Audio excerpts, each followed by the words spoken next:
Bueno, ahorita que les lleguen, me avisan. A ver, es que no quiso jalarlo con la computadora. Vamos a ver si jala.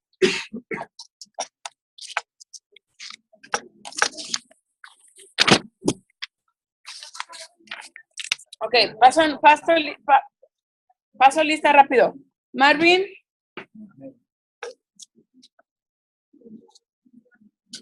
Adriana Calvillo. Bien.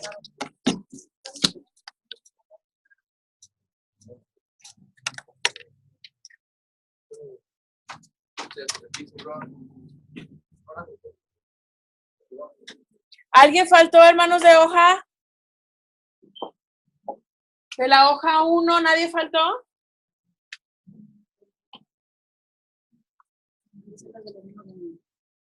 Sobraron 3. Me tienen que sobrar 3 del otro lado también.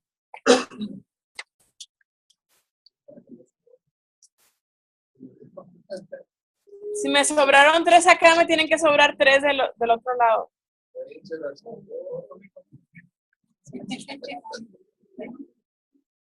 Hermanos, por favor.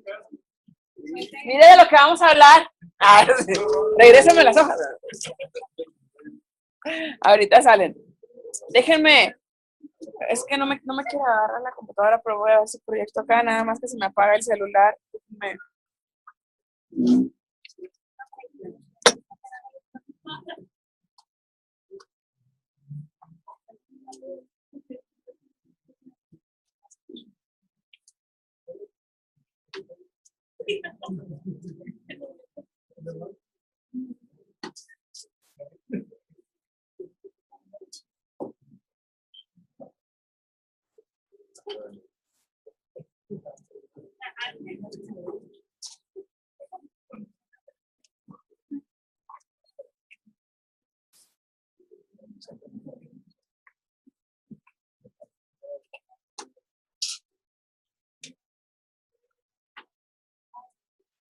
Okay, estamos.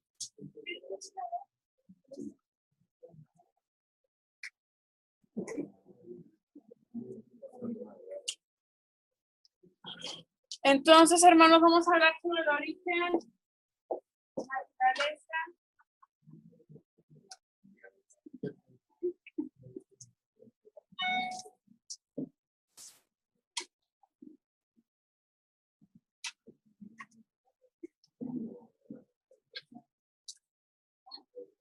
Cuando yo les diga, saquen sus hojitas, van a sacar sus hojitas y vamos a empezar a contestar. ¿Ok? Ahorita todavía no vamos a contestar las lagunas que ustedes tienen por ahí. ¿Ok? Así que guárdenlas. Digo, no las guarden mucho porque luego no es que no sepan dónde las dejaron. Así que nada más pónganlas ahí a un ladito en lo que hablamos. Un poquito. Los conozco. La experiencia me dice que... Ok. Disculpen, hermanos, que la computadora no me quiso abrir el documento. A ver si no sale muy chiquito aquí.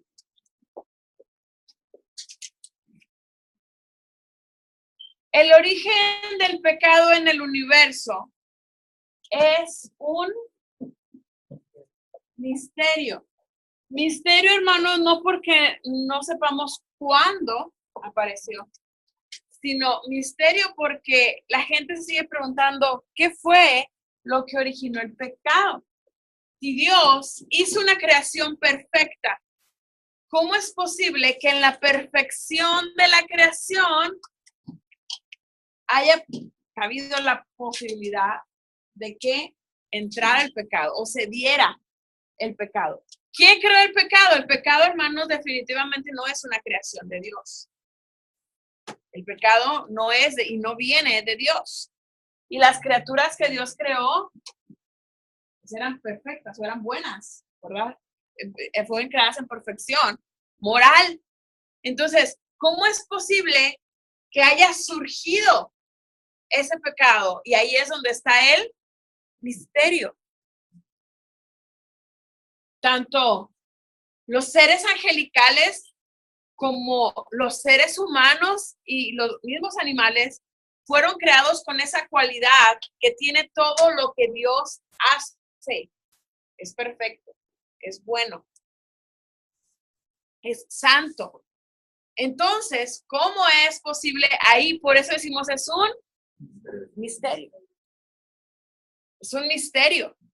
Pero sí sabemos, hermanos, que Dios todo lo creó perfecto, que Él no es el autor del pecado, al contrario, dice la Escritura que Él no se complace en la maldad y que el malo no puede habitar donde está Dios o no puede habitar junto a Dios. Es imposible, dice la Escritura, que Dios cometa pecado, porque Él es perfecto en santidad, Él es santo. Él, aparte, es perfecto en bondad. Él es Dios veraz y todos y cada uno de los atributos hacen referencia a su perfección en todos los sentidos. Él dice en la Escritura que Él no es tentado ni tienta a nadie. Ahora, hermano, no sé si ya lo habíamos comentado en clase, pero hay una distinción entre prueba y tentación. ¿Sí lo habíamos mencionado? Gracias a Dios, ya no se los explico. La prueba tiene como fin perfeccionar a aquel que es probado. Por eso yo les pongo pruebas rápidas, hermano, para que la perfección se rápida. Tiene como fin perfeccionar, modelar o ir formando, ¿verdad? Cumpliendo el propósito en aquello que es probado. Pero la tentación, ¿cuál le dijimos que era el fin de la tentación? Destruir, hacer caer, estorbar. Por eso dice la Escritura que Dios no tienta a nadie, pero sí prueba los corazones, sí prueba a las personas. Pero esa prueba es con el fin de modelar, perfeccionar, hacer a su imagen o a su propósito, cumplir el propósito que ha establecido. Mientras que la tentación es todo lo contrario. Aquel que tienta tiene todo el fin de hacer caer. Y sabe que el hermano está en ayuno. Ándale, mira, tantito. Dios no se va a enojar si comes de este pastelito que te traje con tanto cariño y tanto amor. Y ese tanto cariño, tanto amor, es con el fin de que en su emoción, en sus sentimientos se produzca esa, ay, no, pues sí, Dios es amor, no te va a enojar si el no. Y entonces, hermano, pero la persona que lo ofrece lo hace con todo el fin de, si sabe que Él está o ha propuesto en su corazón ayudar. Así entonces, encontramos nosotros en la figura de Satanás, Diablo Lucifer, del cual ya hablábamos hace algunas clases atrás, encontramos las más tempranas referencias a el pecado. Isaías 14:12 dice que ¿cómo caíste del cielo, oh lucero, hijo de la mañana? Ezequiel 28:12 hasta el versículo 19 refiere al querubín grande al decir, perfecto eras en todos tus caminos desde el día, perdón hermano, desde el día en que fuiste creado hasta que, ¿hasta cuándo? Hasta que se halló en ti maldad. Fíjese, hasta que se halló. Otra vez, el origen del pecado es un misterio. Dice la Escritura que se halló. Pero ¿cómo es que se halló? ¿En qué momento se produjo? ¿Cuánto tiempo llevó? Solamente podemos especular al respecto. Volvemos al punto, si la Biblia no lo dice, pero definitivamente no viene de parte de Dios. En Apocalipsis capítulo 12 se habla acerca de un gran dragón escarlata con 7 cabezas y 10 cuernos y dice que arrastró estrellas del cielo, que al caer él se arrastró a las estrellas del cielo. ¿Se entienden?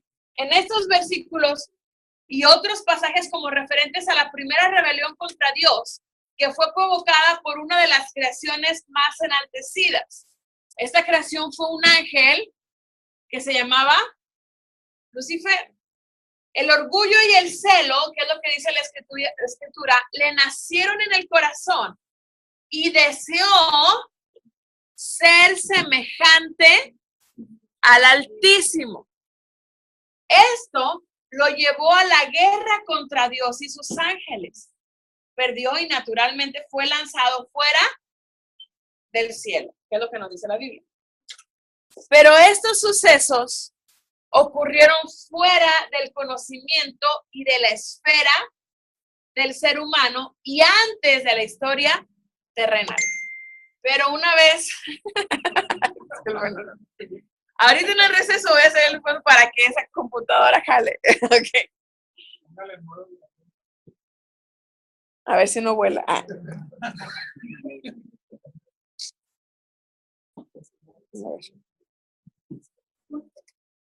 Ok, vamos a ver si ya no nos molesta. Espero que hayan estado leyendo acá abajo y no hayan leído los mensajes que llegan. Que me encargó algo.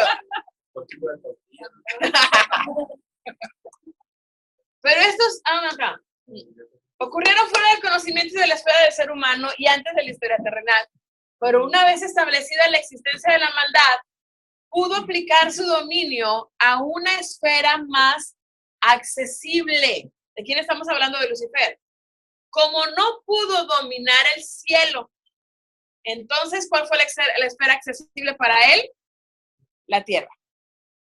Vemos que el dragón fue arrojado a la tierra. También que fue derribado hasta el Seol, dice, en el lugar de los muertos.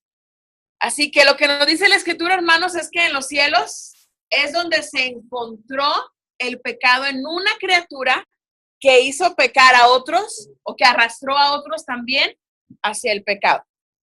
Ahora, ese pecado surge en la humanidad cuando, bueno, otra vez la Biblia dice que Dios hizo en su creación, la hizo perfecta y la hizo sin defecto.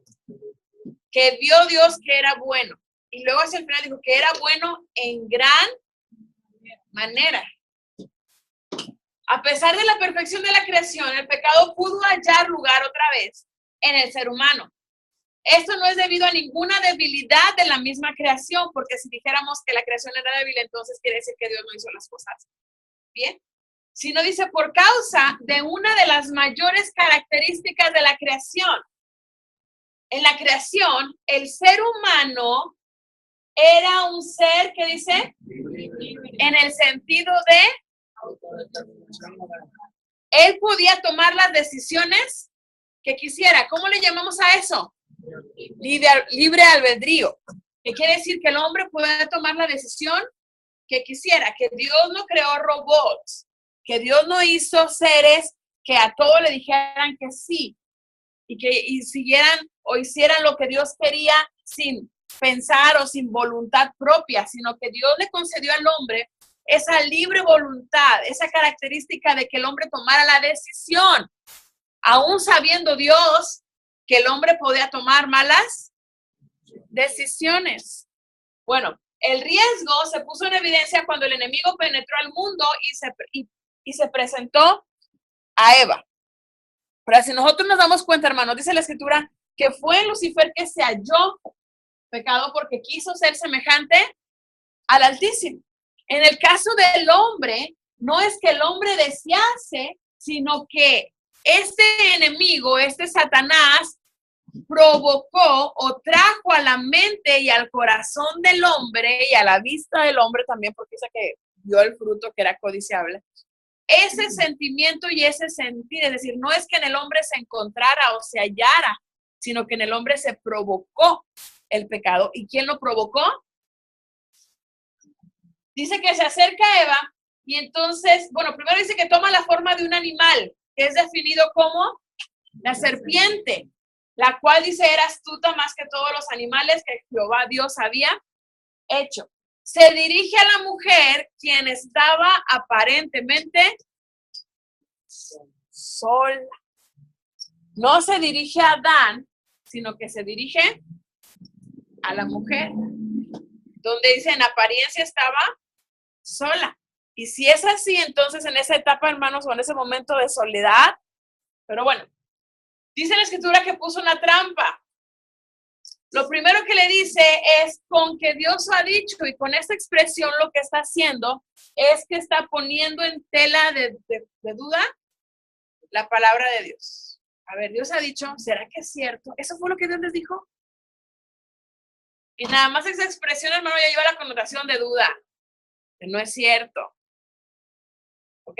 Con que Dios pone en juicio o pone a dudar acerca de la veracidad de la palabra de Dios. Y después le dice, no moriréis. No es cierto, no van a morir. Esto es que no solamente está poniendo en tela de duda, sino que está negando o está diciendo que es falso, que lo que Dios ha dicho no es cierto. Está negando, ¿verdad? Que lo que Dios ha dicho es cierto. Y dentro de la promesa que le dice, mira, come de este árbol, porque el día en que de él comieres, dice, seréis como Dios. Dios sabe que si comes de este fruto vas a ser como él. Y eso, hermanos, que fue su ambición, eso que fue su pecado, que lo llevó a caer, es precisamente lo que les ofrece, o el argumento que le ofrece a la mujer. Y de ahí en adelante el deseo de toda mujer es ser como una diosa. Empezando por extender su vida y verse joven, quieren conocer el secreto de la eterna juventud. Quieren tener el total y absoluto dominio de todas las cosas, especialmente del marido. Y miren que soy mujer. Seréis como Dios. Ahora, nosotros en la Biblia nos dice claramente, ¿verdad? Que empieza por la vista y después se vuelve algo que codicia, que va al corazón hasta que se convierte en un hecho o en una acción, pero que inicia por la vista. Por es atractivo, es bello, es hermoso.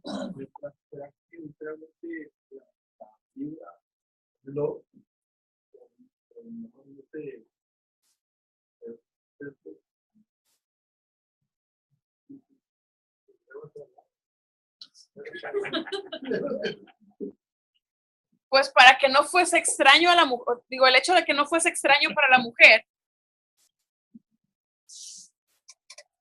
aunque la Biblia no dice, la Biblia dice que le dijo, ¿verdad? Entonces, si para este tiempo, dentro de la perfección de Dios, habría la posibilidad, ¿verdad? Pero también habría la posibilidad de que no necesariamente. No sé cómo explicarlo.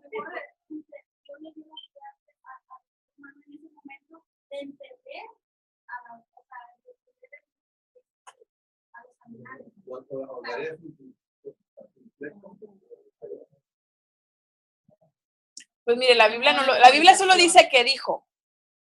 Y en esa expresión de dijo, cabe la posibilidad de que realmente lo dijo de manera audible. Sí, pero el asunto aquí es sobre el idioma. Si hablaban el mismo idioma, ¿verdad? ¿Qué es la pregunta que está haciendo el hermano? En cuestión de Satanás, hermanos, sabemos que no necesariamente tiene que ver con el idioma, que puede ser con el asunto de la mente, ¿verdad? Dice o sea, puede ser el asunto de la mente, y conociendo las artimañas del diablo sabemos que no necesita un idioma o un lenguaje, ¿verdad? Pero conociendo el tiempo en el que se da, podemos decir, es posible que se haya sido a través del habla, porque todavía no está la enemistad, todavía no está el conflicto, ¿verdad?, entre las especies y la fiereza en las bestias, pero la Biblia no lo dice, así que solamente podemos decir. Dice que dijo.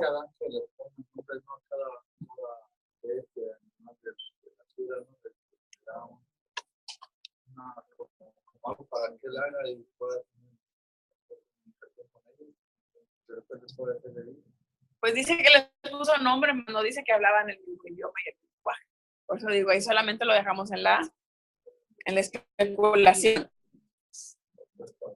Digo, en la especulación, pero siempre entendiendo, hermanos, que tendremos que hacer un análisis hermenéutico del pasaje, ¿verdad?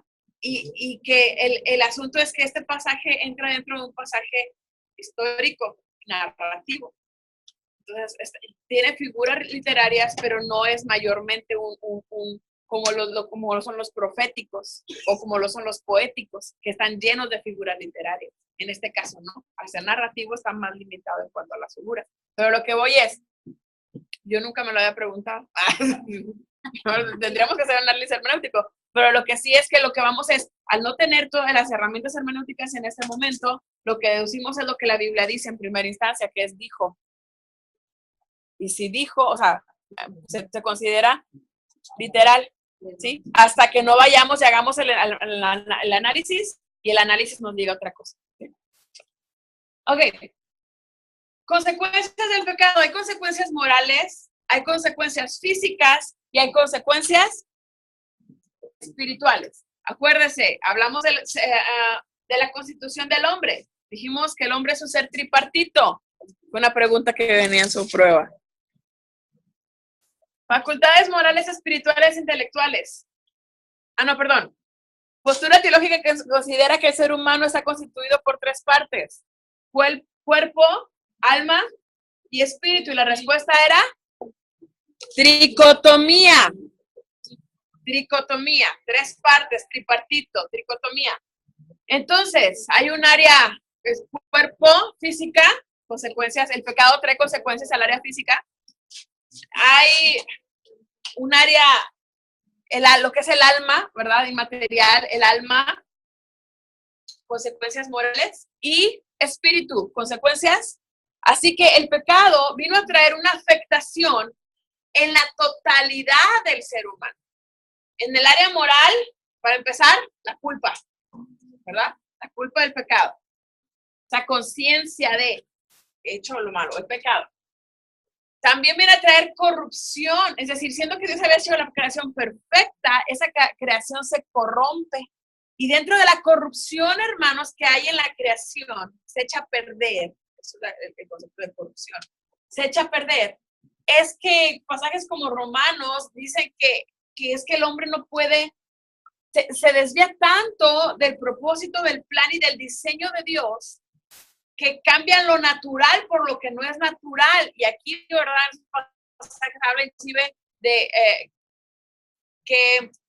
del homosexualismo, del lesbianismo, ¿verdad? Que se pierden el sentido natural por la corrupción que hay en su alma por causa del pecado. Si usted le dice a las personas que están en pecado, que esos vicios, que no les van a entender, es más, lo van a tachar a usted de fóbico, ya sea homofóbico, sea lo que sea fóbico, pero van a decir que les tiene fobia, según el pecado que usted esté señalando, ¿verdad? Y le van a dar argumentos y usted va a ser el malo de la película. ¿Por qué? Porque el hombre se ha corrompido, la naturaleza humana se ha corrompido tanto que es imposible para ellos ver la verdad, hasta que no conozcan a Cristo. Y la ira.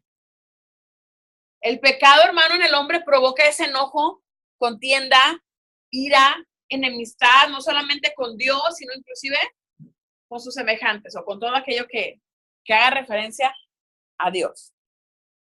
Entonces, es lo que provoca el pecado en la vida del hombre, en la esfera moral, una de las consecuencias del pecado. En las consecuencias físicas, hermanos, algunas de las consecuencias físicas del pecado son el estrés. No quiere decir que si usted está estresado, usted está en pecado. No quiero que entienda esto, sino que muchas veces, en algunas ocasiones, el estrés es provocado por el pecado. Por el saber que ha pecado, por el saber que está mal y por ese no poder controlar, ¿verdad? O no poder cubrir ese pecado. Cuando se sabe que está a punto de ser descubierto, oiga, se produce un estrés terrible y tremendo. La enfermedad, no todas las enfermedades son consecuencia del pecado, pero hay enfermedades que sí vienen. ¿Se acuerda de María, la hermana de Moisés? ¿Se acuerda? ¿No la conoció? Se la presento. Empezó a murmurar en contra de Moisés, que era el líder del pueblo de Israel, porque no le gustaba la cuñada que tenía, no le gustaba la esposa de Moisés. No era judía. Y dice que empieza a murmurar. Qué raro, hermanas, que las cuñadas murmuren en contra de la... qué raro. Dice que empieza a murmurar y que empieza a murmurar contra Moisés y entonces cae una enfermedad a su cuerpo. Fue la lepra. Entonces, no todas las enfermedades son consecuencia del pecado, pero hay enfermedades que sí vienen por consecuencia del pecado. Enfermedades como el SIDA, ¿verdad? Y usted sabe, tantas enfermedades por consecuencia del pecado. Y la muerte. En ocasiones, hermanos, es precisamente por la condición espiritual que el pecado lleva a la muerte. Y consecuencias espirituales, otra vez la culpa. Cuando la culpa, hermano, se convierte en un asunto que es incontrolable. Ya no va solamente al área del alma, sino el espíritu. Hay congoja, hay aflicción, y esto, hermano, lleva a la esclavitud. Y hablamos de la esclavitud en el sentido de que ya no se puede gozar en la presencia de Dios, ya no tiene libertad ni siquiera para acercarse a la iglesia. Se siente esclavo de ese pecado, de esa maldad, y aunque quiere dejarlo, no puede hacerlo. Quiere dejar de hacerlo, pero a menos que venga Cristo y liberte esa alma, está en esclavitud del pecado. Otra consecuencia del pecado, hermano, es la opresión. ¿Qué es la opresión?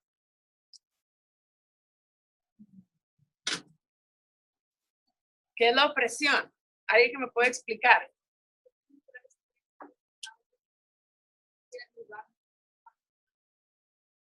Que sientes como que te está presionando, te está apachurrando, como que estás entre la espada y la pared, no sabes qué hacer, que no sabes a dónde ir, como que estás en una como olla de presión o te están presionando y ya no sabes, sientes que ya, ahí vas a quedar. También puede ser como cuando te haces un trabajo y por ejemplo te haces un trabajo y sabes que tienes que pagar una opresión.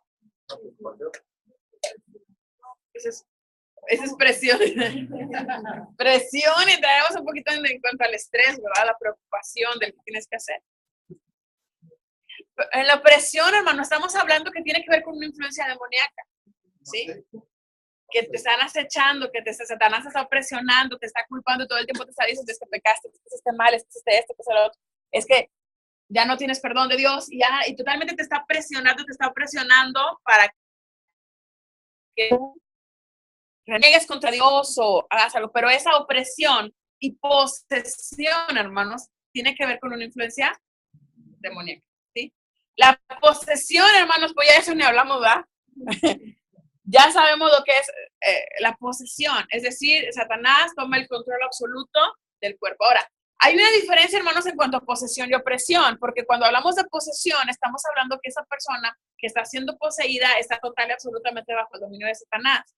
Cuando hablamos de una persona que está siendo oprimida, hablamos de una persona que aún tiene control de sus emociones, de su intelecto, de sus sentimientos, aún puede tener control sobre eso. Entonces, nosotros creemos, hermanos, que los cristianos no pueden ser poseídos, porque para que un cristiano sea poseído, tuvo antes que el Espíritu Santo de Dios dejar de habitar en él.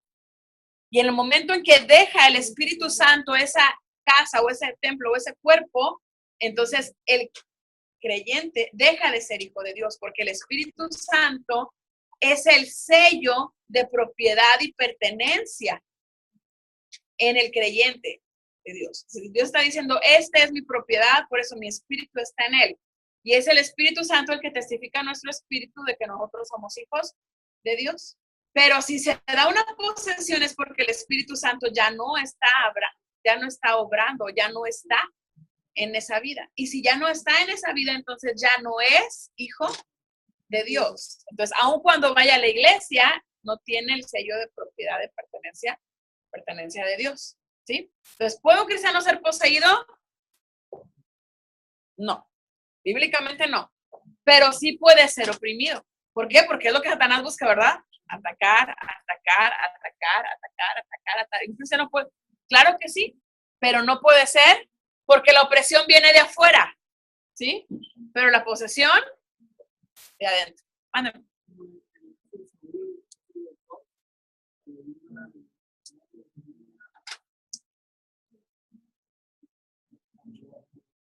En el caso de Saúl, ¿qué era, hermanos?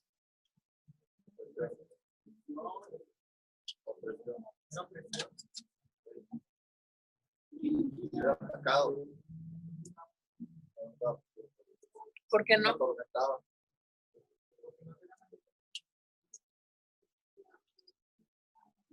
sea, para mí el hecho de que le aviente la lanza, hermano, ya es, hay demonio en él. Mire, el asunto de Saúl, bueno, para empezar estamos hablando de otra época, ¿verdad? De otro periodo. Estamos hablando que no está en el periodo de la gracia, sino que está en otro periodo. Pero también, hermano, el hecho es que cuando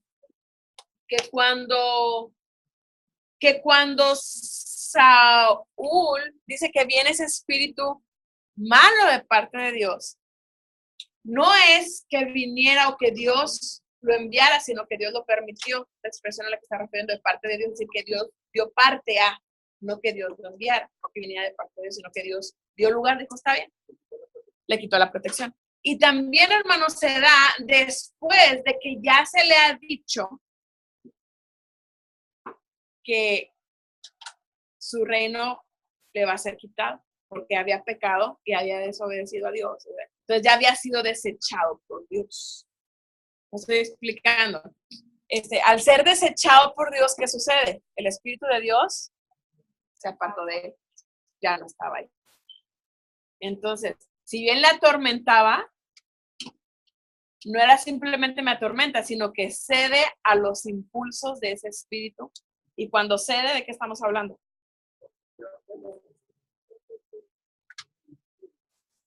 Pero era el ungido de Dios, pero la unción se quedó en la ceremonia, ¿sí? Hasta este momento lo que David dice, Dios le ungió, pero la unción se quedó en la ceremonia, porque ya en la, ¿cómo decirles? En la presencia y en la... Sin duda que Dios le ungió no solo en la ceremonia, sino que el Espíritu de Dios estaba sobre él, porque dice que inclusive profetizó. Pero el momento en que profetizó, hermanos, es un momento distinto. Bueno, pues podemos argumentar al respecto, hermanos, pero que opresión, posesión, lo que yo creo que el Espíritu de Dios ya no estaba sobre él. Y no hubo arrepentimiento en él. Cuando no hay arrepentimiento. Mire, bíblicamente no vemos arrepentimiento en él, ¿verdad? Él se preocupa más por las apariencias, que por restaurar, a diferencia de David, que a David le dicen, oye, pecaste, esto, mata, o sea. Y es donde decimos, si usted, bueno, no, porque se me va el tiempo, les iba a poner un ejemplo, pero no se me va el tiempo. Pero el asunto es que bíblicamente no vemos el arrepentimiento, a diferencia de David, que David es exhibido, pero dice que lo que él la preocupación de David es, no quites de mí tu Santo Espíritu, ¿verdad? No quites de mí o sea, no estaba preocupando por guardar las apariencias, sino que se preocupaba por no ser desechado por Dios. Entonces, vemos una diferencia, ¿verdad? De un hombre con sus defectos, sus debilidades, pero con su pasión por Dios. Así que, pero hay consecuencias, hermanos. La consecuencia más grave de todas estas es el asunto de la muerte. ¿Cómo entendemos la muerte eterna? La muerte eterna es separación de Dios. Entonces, la muerte, hermanos, eterna no es la aniquilación del alma como muchos piensan. Es decir, que el alma se va a ser aniquilada. Bueno, si el alma va a ser aniquilada, va a morir, no va a tener dolor, no va a sufrir, no va a padecer. Para mí, qué padre. Simplemente dejas de existir. Pero la muerte eterna, hermanos, habla de una constante separación de Dios, es decir, una separación eterna de Dios. Y esto es, hermanos, ¿hay maldad en este mundo? Sí. ¿Sufrimos y padecemos en este mundo? Y la misericordia y la gracia de Dios están al pendiente nuestro. Están aún controlando la maldad en este mundo. Va a haber un tiempo en que la maldad va a ser quitada. Pero mire, imagínense, en un lugar, que es lo que es el infierno, ¿verdad? Donde hay personas que su vida la llevaron fuera de la voluntad de Dios, acechando la conciencia. Ya la misericordia de Dios no estará presente. Será el lloro y el crujir de dientes, dice la Escritura. Estaremos separados de Dios en ese sentido. Dios ya no va a obrar más en misericordia, Dios ya no va a obrar más en piedad, Dios ya no va a obrar más en gracia. Y esa eterna separación de Dios, hermanos, eso es lo que es la muerte eterna. Por eso será el lloro y crujir de dientes, porque ya no te da oportunidad. ¿Mande? Nunca más sentirán el amor de Dios, la presencia de Dios. Estarán constantemente sintiendo en sus mentes ese remordimiento de pude haber aceptado a Cristo y no lo hice. Pude haberme afirmado en la vida cristiana y no lo hice. Pude consagrarme al Señor y decidí jugar al cristianito teniendo la oportunidad de estar en los cielos. Ahorita estoy en un lugar totalmente distinto. Ahora, vayan a sus hojitas, por favor.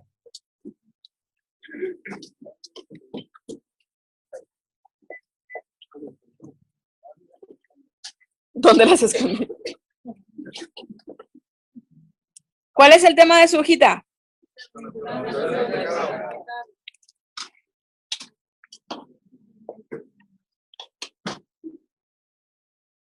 Déjeme, le quito el modo avión porque ya no puedo actualizar el archivo.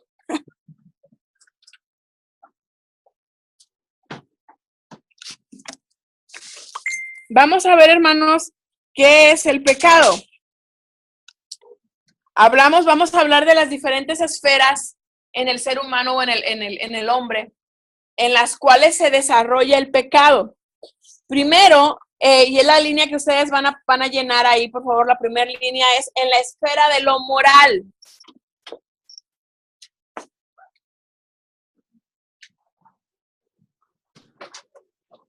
Y si usted, hermano, se distrae o de repente tiene que salir al baño, tiene que hacer algo y se brincó una línea, espérese hasta el final o en el receso para actualizarse, ¿sí? Para no irnos retrasando mucho, ¿ok? En la esfera de lo moral, hermanos, ¿qué es pecado? Bueno, esa es una definición que la Biblia, que encontramos en los vocablos bíblicos, que es errar al blanco, errar, E-R-R-A-R. Es equivocado, errar al blanco. Y aquí es donde nosotros tenemos en nuestra mente, hermanos, ese jueguito de tiro al blanco, ¿sí? No es el caballo de Woody de Toy Story, sino es ese juego donde lanzamos un dardo y tiene que caer en el centro. Ese es el concepto de pecar que trae la palabra amartiakis. Por eso nosotros decimos que la doctrina del pecado es amarteología, por el vocablo precisamente amartos, que tiene que ver con errar al blanco. Dentro de este concepto, hermanos, está el arquero que no da en el blanco, que se equivoca, que aunque lanza el dardo, le va para otra parte. Arquero, de arco, ¿sí?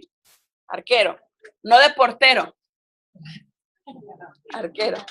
Sería entonces, hermanos, en ese sentido futbolístico, sería, no, el portero para el goleador o el delantero que no mete gol.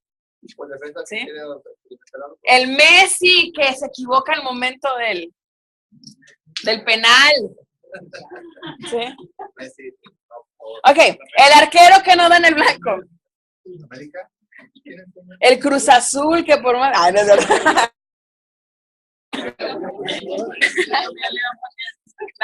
El viajero es el siguiente, que equivoca el camino porque se desvió. Camino. Fíjese, hermano, yo hace más de 19 años que no me subía a un colectivo, a una pecera o a un transporte público. Hace más de 19 años. Y el sábado pasado tuvimos un convivio de damas y cuando me quise subir al coche falló y mi esposo estaba dando clases en el Instituto Bíblico, entonces mis papás no estaban y entonces yo dije, ni modo, voy a tener que agarrar el taxi. Y cuando me voy a 2 cuadras de mi casa a agarrar el taxi, no pasó ni un solo taxi, pero pasaban varias peceras y yo veía que todas las peceras decían centro. Y dije, pues si van para el centro tienen que pasar por el templo, está a una cuadra del bulevar principal. Entonces yo dije, pues si va para el centro, pues el centro queda derecho. Cualquier pecera en la que me suba me va a llevar al centro. Y entonces yo me subí, hermanos, a la pecera. Y las dos que llevaba mi hijo.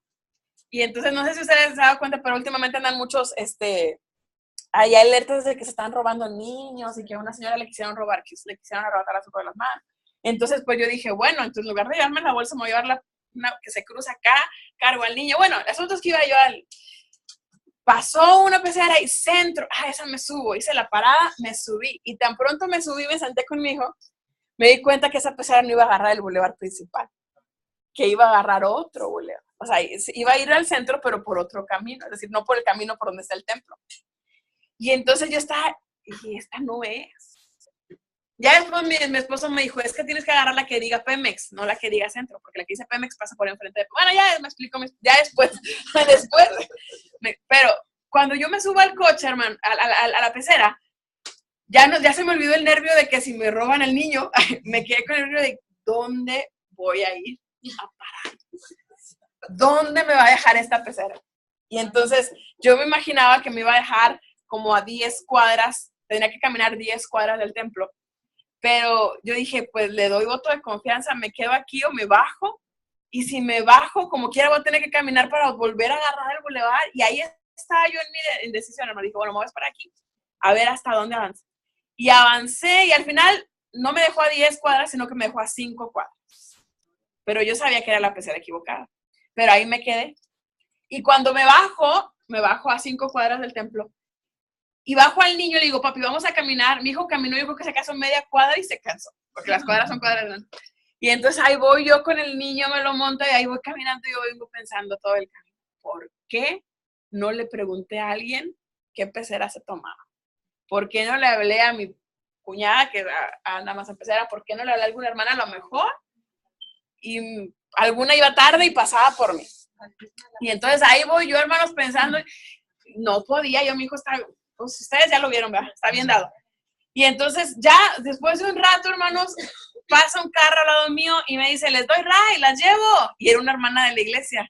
Dije, bendito Dios, porque todavía me faltaban 3 cuadras. Y las cuadras, digo, son cuadras grandes. Total, nos subimos, hermanos, y cuando llegué al templo, me dice mi cuñada, ¿y por qué no me hablaste? Yo hubiera ido por ti. Pero bueno, aprendí, hermanos, que mi cuñada, a la que yo... Bueno, el punto, hermanos, es que yo sabía que estaba mal. Más bien, yo sabía que estaba en la pecera equivocada. Pero traía tantas cosas en la mente que no quise bajar. Ese errar el camino, eso es el concepto de pecado. No que sea pecado que se suba a la pecera equivocada, no. Pero es el concepto de pecado, ¿sí? El viajero que dice que equivoca el camino porque se desvió. Ay, voy para allá, pero voy a pasar por un refresco aquí en lo que se sale del camino y no se da cuenta que perdió el rumbo por el que ya. Ese es el concepto de pecado.